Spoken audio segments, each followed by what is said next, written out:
Beware, citizen, you are now departing from the world of allowable opinion. The Tom Woods Show. Welcome, everybody. It's Tuesday, July 29th, 2014. Move over Shark Week coming up August 10th. It's World War I week on the Tom Woods Show. Much more important than Shark Week, which my wife is a huge fan of, by the way. She's a big fan of Shark Week, so she took slight offense when on Facebook I said, all right, people, just forget about Shark Week. World War I week blows it out of the water, so to speak. Well, today, I'm telling you, this is going to be better than any shark show you've ever seen, because we are welcoming Richard Gamble back to the show. Now, if you don't remember Richard Gamble being on the show, you may be a recent listener. We had Richard on in 2013, and remember, you can get a free ebook, and I mean free. There ain't no string attached to this ebook of all the interviews we did in 2013, a veritable primer on liberty, and it's at my personal site, tomwoods.com. You have to go to tomwoods.com/woodsbook, all one word. tomwoods.com/woodsbook. You get a free ebook. Man, it's unbelievable the things you get just by listening in to this show. We talked to Richard last year, and now we've got him back because he is the author of a book that's so appropriate to talk about when we're talking about World War I. It's about the American experience, and it's called The War for Righteousness, Progressive Christianity, the Great War, and the Rise of the Messianic Nation. Richard's other books include the more recent title, In Search of the City on a Hill, The Making and Unmaking of an American Myth, and The Great Tradition, classic readings on what it means to be an educated human being. Richard is Associate Professor of History and Anna Margaret Ross Alexander Chair in History and Political Science at Hillsdale College, where he also directs the Honors Program. Richard, welcome back to the show. Thank you very much. It's a pleasure to be here.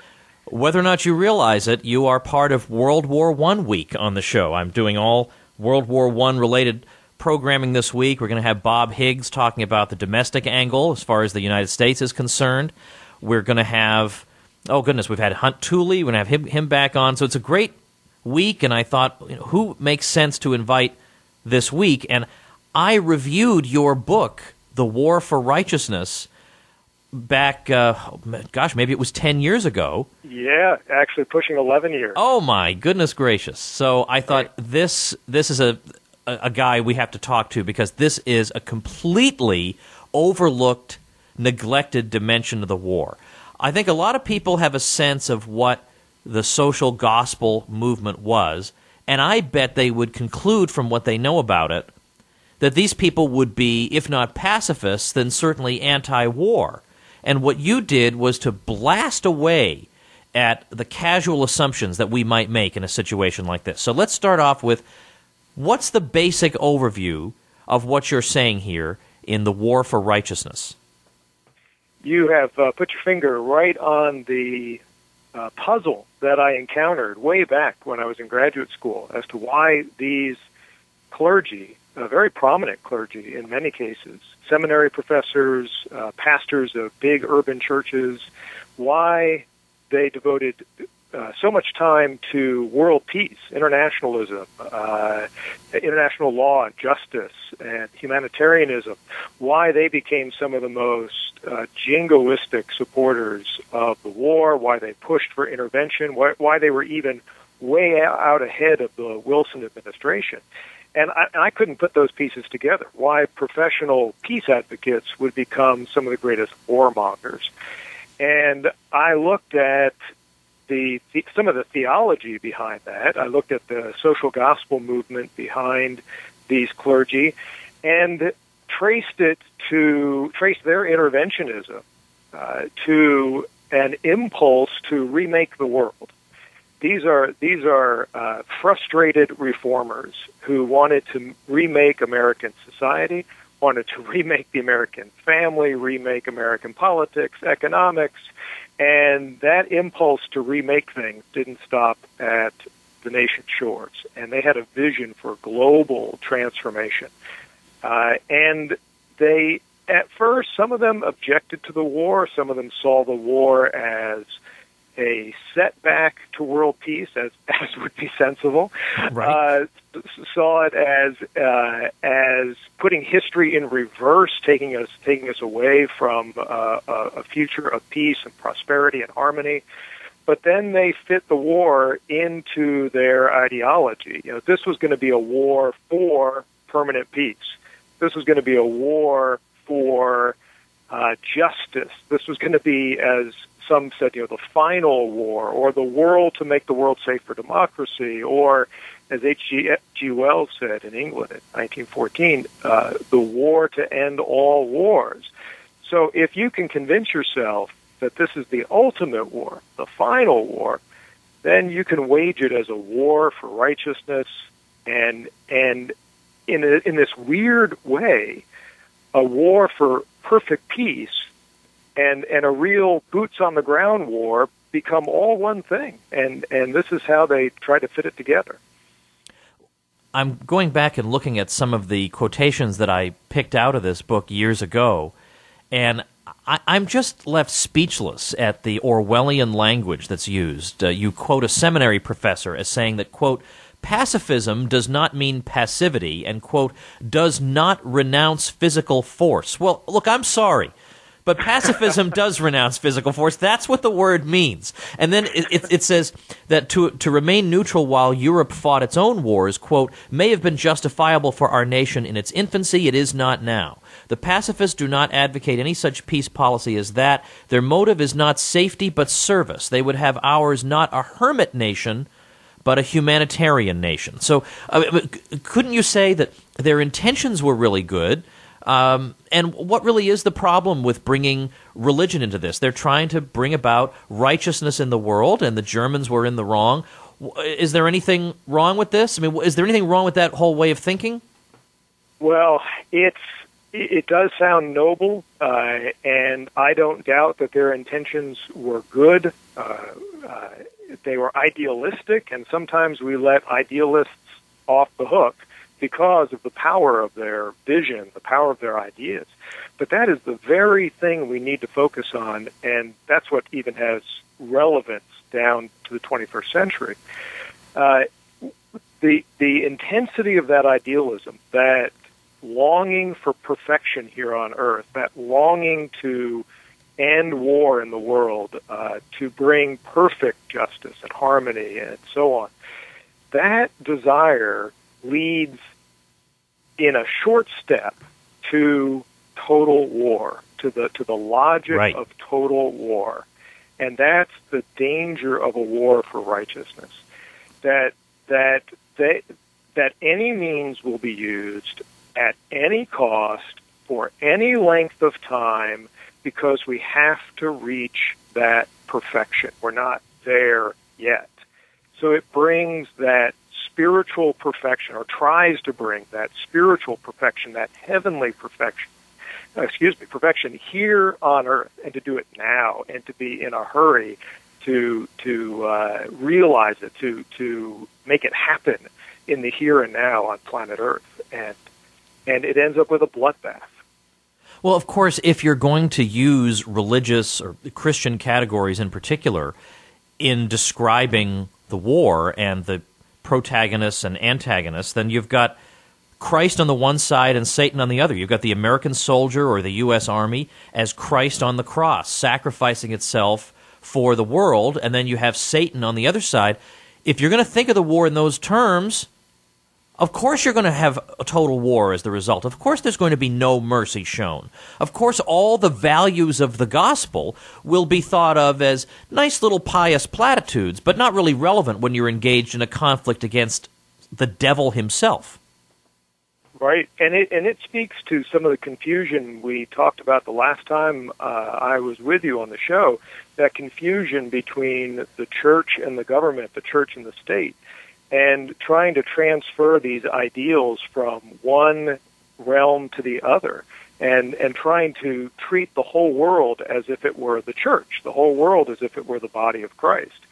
And that can sound, again, so noble, so good, so inspiring, but it insists on a perfection, on a level of holiness that is just too grand, too big for this world, too big for the world of practical politics and us mere mortals in this world. And what you've identified there as how we think of the enemy, how we imagine the enemy, what we call the enemy, what we call ourselves, and how we describe the war itself goes to the very core of the problem back in 1914 to 1918. It's a continuing bad habit down to the present day. We may not speak in quite as exaggerated terms today. I don't hear politicians going around saying America is the Christ of nations. I don't hear too much talk about the enemy being Satan, but that drive, that determination to make a war absolute, to bring an end, to bring a permanent peace to the Middle East, let's say, to bring a permanent peace to North Africa, to bring a permanent peace between Russia and its neighbors. That drive for permanent solutions here on this earth can get us into real trouble, and a disconnect between ends and means. Well, Richard, there is actually a famous or a not too uncommon bumper sticker that says that there are two people or two forces that have given up their lives for you, and one is Jesus Christ and the other is the American soldier. So there is the conflation and utter confusion. I mean, that is just so deeply wrong on so many levels. But I want to turn to the social gospel movement and in terms of what it was all about, because it looks in your high school textbook as if these are just a bunch of religious figures who want to support progressive reform. But they're doing so much more than that. They're redefining and remaking Christianity itself. When you read them, they have nothing but contempt for people who are concerned to save their souls, and they view that as antisocial individualism, that really what we need is not to think about saving your individual soul, but saving the world, making the world a better place, not thinking about going to heaven, but trying to make this world into a heaven. Washington Gladden had a book called Social Salvation, and that really sums it up, that salvation has nothing to do with individually saving your soul. That's 3 years ago. Today, the cool people think salvation means a tougher railroad regulation. Now, how does this emphasis on salvation and the Christian messages being a collective rather than an individual thing, does that feed into in any way their views on war and peace?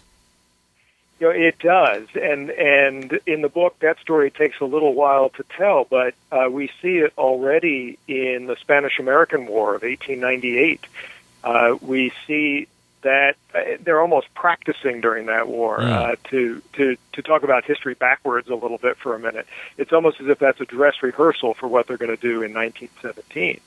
But that breakdown let me take one step back. That, as you said, the transferring of sin and evil from the human heart out into society, out into the institutions and the economic relations of society, that transfer is fundamentally important.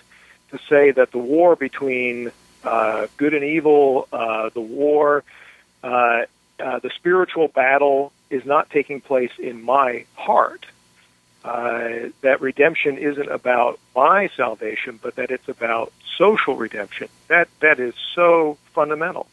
And then we point the finger out there. We point the finger to everything around us and say, that's evil. And when we get rid of that evil in society, then we will be on the road to the kingdom of God on earth. When we get rid of that evil, so then warfare itself is identified as one more evil that has to be gotten out of the way. And then all this natural human goodness will be able to gush forth, and we will have world brotherhood and world peace.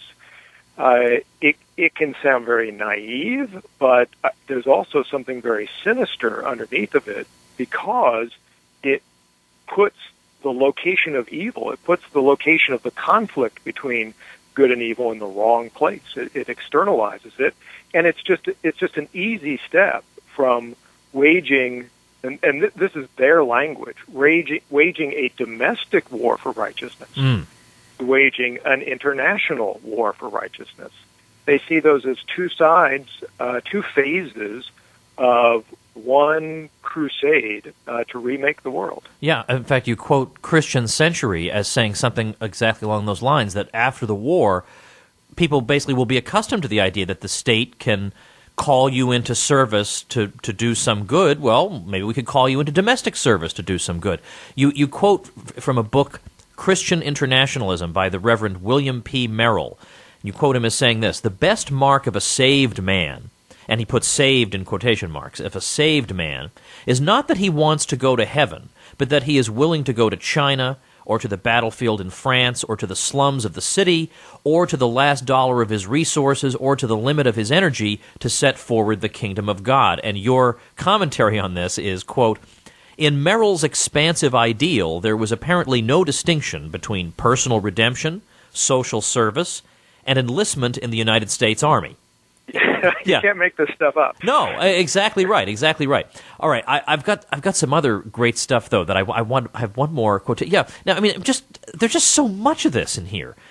Upton Sinclair, who is a socialist, said that as a result of the war, the churches would now be, quote, "inspired by things read not in ancient Hebrew texts but in the daily newspapers," and that the individual minister, because he'd have experience with trench warfare, would emerge from the conflict, quote, "less the bigot and formalist ever after," because he would have had a lesson in, quote, "cooperation and social solidarity."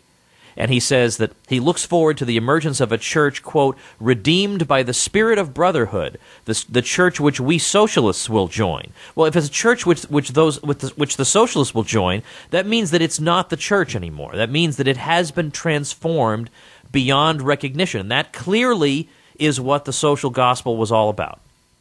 Right. It reinvented America's seminaries. It reinvented Christian colleges, it reinvented the churches, it reinvented mission boards, it reinvented all of it, and it used all the old language, and that's interesting about putting the word saved in quotation marks. We now have to say the word saved with our fingers crossed. Right. Yeah, because we all know that's stupid superstition, and today saved means, passing more regulation through the Congress or something. It's all with a wink and a nudge, and that's what they do to doctrine after doctrine. Every doctrine in the Apostles' Creed ends up with a quotation mark around it, because we now mean something very earthly, very temporal, very much about government power. And somewhere, and I wish I had it right in front of me, maybe you can find the hymn that Merrill wrote.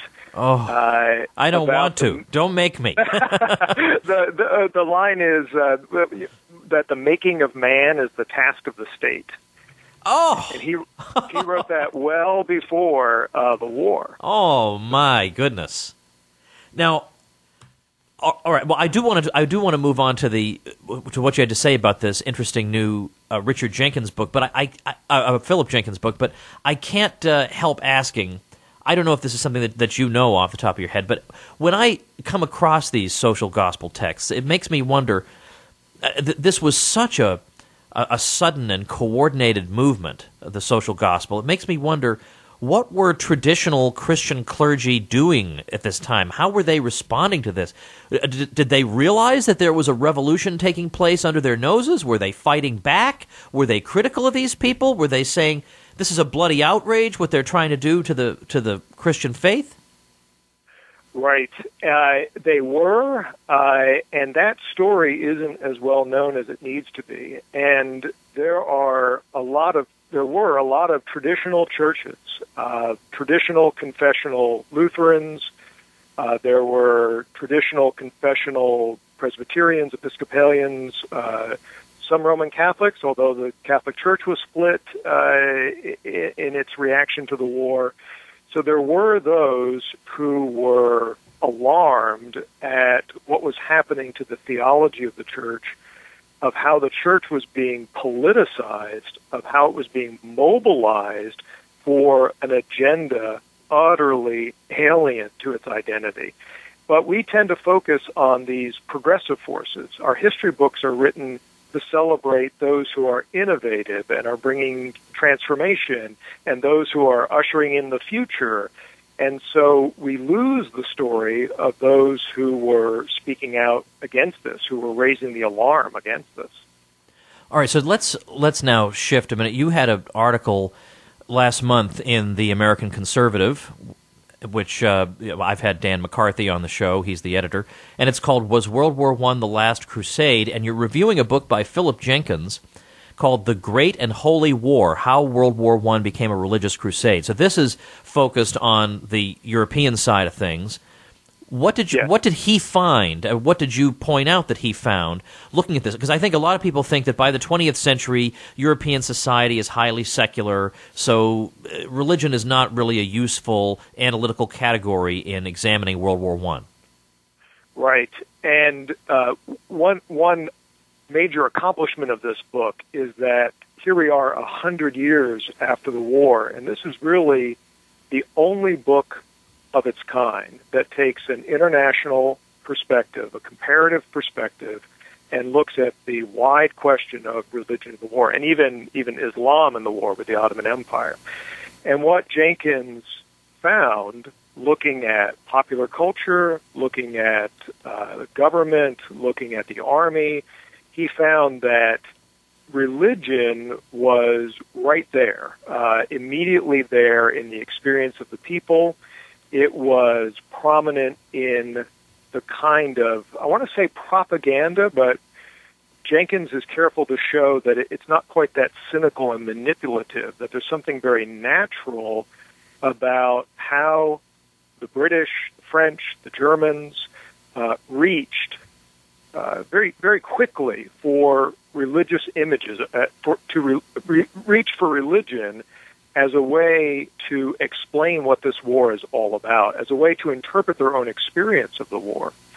And he shows how prevalent this was for the soldiers to talk about visions on the battlefield, to think about, of course, about their own spiritual condition, but to think about the implications of the war for religion and what religion was contributing to the war. And this is really the first attempt to look globally at this question, which is a hallmark of Jenkins' scholarship anyway.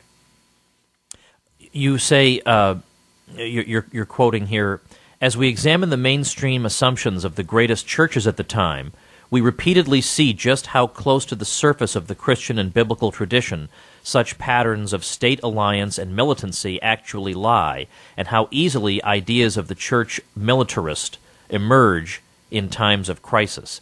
And this is all very, very sad and discouraging, because when we look at, for example, the early church, there was a real desire to not to go out of their way to be targeted by the Roman Empire, but really to try to stay away from the armed forces, to try to focus themselves on living out the message of the gospel. And today there is this sense that if you even so much as mention that there might be a pacific way of reading the Gospels, that there might have been a message in there against the use of violence, that you're some kind of pinko radical. And that's such a terrible shame to me. I think what really gets lost, I've been thinking a lot about this lately, is the pilgrim identity of the church, the sojourning identity of the church, or maybe we could even say the exile identity of the church. Too often, Christianity and other religions as well, I mean, certainly Islam, identifies itself with very earthly, temporal causes, identifies itself with politics, identifies itself with a certain social agenda, whether that's left or right. And what gets lost is Christianity's sense that it is accountable to something much higher. It is accountable to something beyond this world. It is accountable to another kingdom. Jesus told Pilate, "My kingdom is not of this world." But there's that itch among a lot of Christians to be very much of this world. And that can mean the way they approach warfare, the way they approach politics, the kinds of questions and debates that they fill their day with, and the kinds of debates that they drag into their church. And they expect their pastor or priest to speak to the politics of the day rather than to teach about a kingdom yet to come. Well, the book is The War for Righteousness, Progressive Christianity, the Great War, and the Rise of the Messianic Nation. I don't think there had been a book like this until you did it, nearly 100 years after the war. A very important story that, again, clouds what you would assume would be the story of American history, in which the people on the progressive left are in favor of peace, and then you have the right-wing militarists. But the progressive left, whether they were secular or at least nominally religious, as the social gospel people were, almost all of them jumped on board World War I. Just about all of them. You can count on one hand how many prominent progressives. You can think of Randolph Bourne, you can think of Jane Addams, but it's not very many prominent progressives who were against the war. So U.S. history is really a history of the idea of the Messianic nation, and that is an idea in its secular or religious forms that has been embraced by almost everyone, with consequences that have not been so good. And I'm grateful to you for your work as a historian of this important feature of American history. So I hope we can have you again. I mean, there are always topics like this in the news and stuff that you're writing about. Make sure and keep us in mind the next time you come out with something provocative. We want to get you back on. I will. My next project is Julia Ward Howe and the Battle Hymn of the Republic. Okay. Oh, we are so having you on for that. I can tell you some hair-raising things. We can't wait. Thanks a lot, Richard. All right. Thank you, Tom. All right, everybody. I want to tell you what's going on tomorrow. But first, August 15th, make sure and join me in Nashville, Tennessee, for the Night of Clarity. You can get the details on that at nightofclarity.com. Bob Murphy's speaking. David Stockman is speaking. If you are anywhere remotely near Nashville, and I mean, by remotely near, I mean in the same hemisphere, then you got to be there at that thing. August 15th. We're going to have an absolutely fantastic time. David Stockman, for heaven's sake, plus Bob Murphy. I mean, without Bob Murphy, where would the Tom Woods Show be? So I hope you guys are there. I'm there basically every year, it looks like. Then October 25th, I've got an event in Boise, Idaho. I love Idaho. They have me all the time. Not all the time, but vastly out of proportion to their numbers. So Boise, Idaho, October 25th. Save the date there. I'll have details up in the near future at tomwoods.com on the events page. Of course, you can stay posted on everything I'm up to and my writing and my homeschool courses and everything else with the newsletter at tomwoods.com. You can also get it at tomwoodsradio.com. Tomorrow we're talking to David Henderson, an economist who is at the Hoover Institution at Stanford University, and we're going to talk about the talk he gave, An Economist's Case for a Non-Interventionist Foreign Policy. Makes sense to talk about during World War I week. And he's speaking to a group of foreign Navy officers in a program sponsored by the Naval War College. So in other words, he's not delivering this speech to a group of Ron Paul supporters.